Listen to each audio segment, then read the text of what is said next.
My name is Solomon Maganda, the Deputy Head Teacher, Edinance School of Busiika.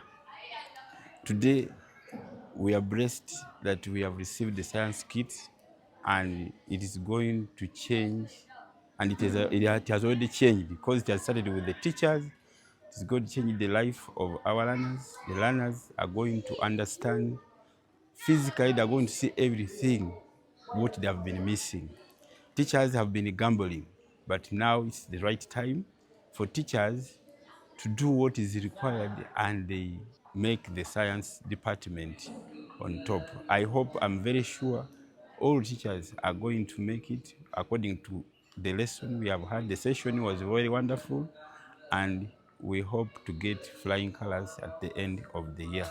PLE is going to be wow. Parents of this school, trust us. We are going to produce results following what the director had done for us. She has bought us the science kit and the teachers are ready to change the science and technology of the learners of this school. Bring more children compared to with the kits we have got.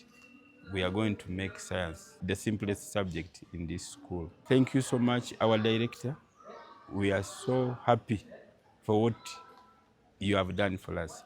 The learners are going to stop carrying books. The issue of notes is going to stop because teachers are piling learners, notes. Now things are solved. So let's just wait for results. Thank you so much.